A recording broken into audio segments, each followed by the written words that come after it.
wow, the response that I've gotten from my video that I posted the other day about the type of treatment I receive as a Black dietitian.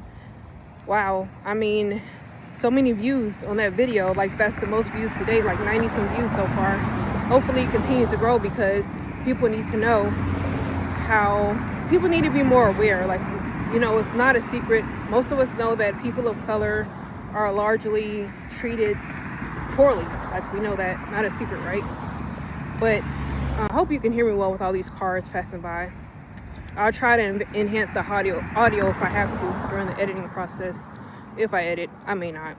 I'm feeling kind of lazy today, y'all.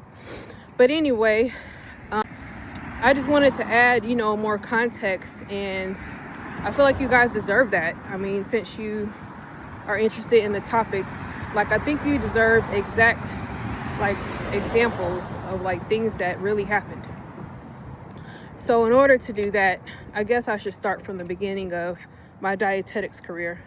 Now, I've been in the health and wellness field for over 20 some years, but my dietetics career started about 15 years ago. And I will say that I was the only Black person in my dietetics program. Now, there was only like 25 or 26 of us. I was the only Black person. The college that I went to was Duval College, however you call it. It's spelled D-O, do I know how to spell it? No. It's D''Youville. Duval College, but I think they call it Duval University now. Now they have university status. But so it was a very small program at that time, and the program was a combined bachelor's and master's degree program. Like, they literally had people who already had a bachelor's degree in nutrition or dietetics, but the program included the bachelor's degree in it. There was no separating the two. Like, you're going to get another bachelor's degree and a master's degree in the process, but you also get to do your internship, they call it the coordinated program, supervised practice during that time too, without having to compete for it.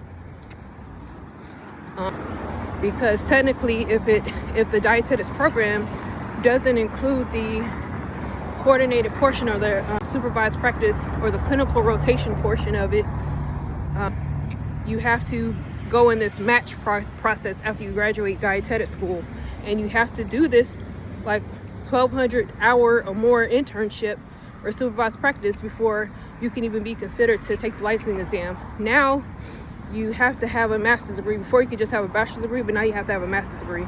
So anyway, long story short, most of the students were in there because they wanted to get a master's degree and get their supervised practice out the way. They really didn't need the bachelor's degree they already had. I had a bachelor's degree when I did it, but it wasn't in nutrition or dietetics. It was in health sciences.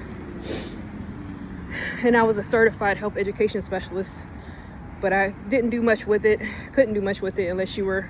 Being a certified health education specialist is something that you really can't do much with unless you're already in the field. And I really wasn't at that time. Not directly. I used to volunteer a lot, but I wasn't like directly employed. But anyway, even before the program started, there were some red flags as to how just discriminatory in general the school could be, or racist, a little bit racist. It's a Catholic school, you know, mostly majority white, a good deal of Hispanic and some Black people there too, but majority white. But I'm just going to try to stick to the instances of blatant discrimination or racism in dietetics or the healthcare field in general, because there's so much more I could say about that school and some of the people there, that program in general. Now, don't get me wrong, I met a lot of great people there too, but there were some bad situations. The good outweighed the bad, otherwise I wouldn't have been able to finish. So anyway, one of the very first instances was when I started. I did okay, you know, with the dietetics program in general.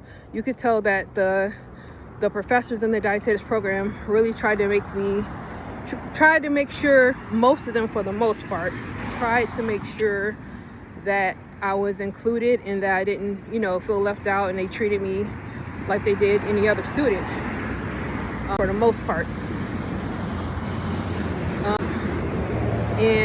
But when it came to the clinical portion, as far as the supervised practice portion in the hospital settings, like one of the hospitals was called ECMC, Erie County Medical Center or something like that. That's where I had the issue. There is this lady there, and she might still be there. I don't care if I put her on blast because she didn't care how she treated me or talked to me. Her name was Bonnie. Yep, she was a white lady, older white lady. Her name was Bonnie. Very hateful. And that was my first experience of being treated poorly. Now, they made an excuse saying that, oh, she treats all students like that, she just doesn't care. No, I didn't see that at all. That wasn't my experience at all. I remember around that time, my great-grandmother was dying, and I just couldn't seem to pull it together psychologically to get the work or whatever.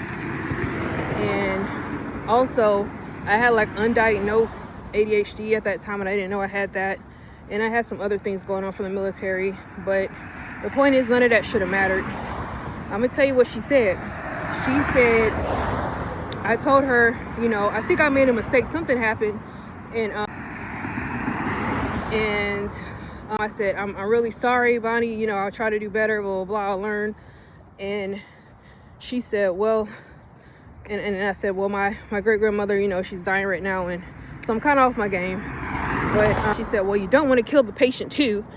And I get where she's coming from with that, but I just feel like that was really insensitive. I don't know. Sometimes here's what I gather. And this is, and not just with her, with some of the white leadership that I've had. They think that I'm lying. They don't believe me or what I'm going through, or they don't care.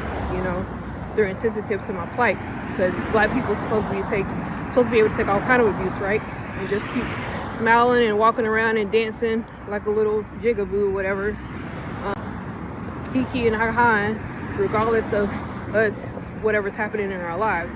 They still want us to perform tap dance for them, right? And so I don't think that it came across as, oh, you're just making an excuse, Tradena. You just, your grandmother's not really dying. You're lying, But maybe she did believe me and she just didn't care.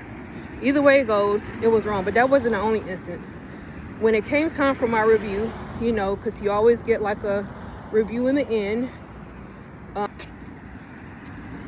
where they write a report on how you did for the rotation. She said in front of everybody, well, here, I gave you some 2s and some 3s, which the highest, I think was a 5 maybe at that time. It may have been a little more.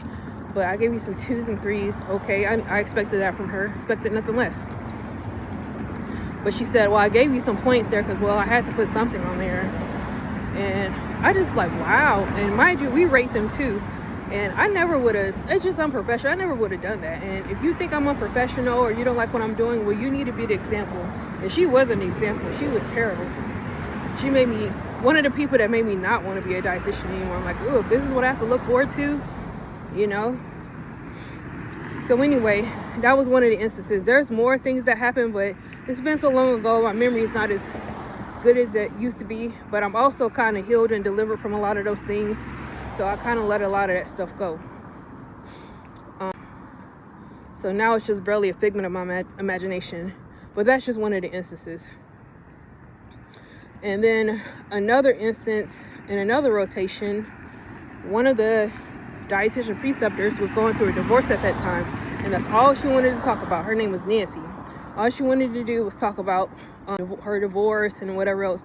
And I was empathetic to it. I listened, we all listen, but we're all thinking that's not really what we're here for, but okay, whatever. I'm thinking she cool. But, she used to give me a hard time about certain things. Oh, you don't have a calculator. I was like, I could use a calculator on the computer, but really I had let another student borrow my calculator, but I shouldn't have done that. Or I would use the calculator on my phone. What's the big deal? A calculator is a calculator, right? I had one. But she would give me a hard time about that. And she already made up in her mind that everyone was going to get a B or a B minus or whatever. before we even finished the rotation, she made a comment about, oh, it's okay if you get a B.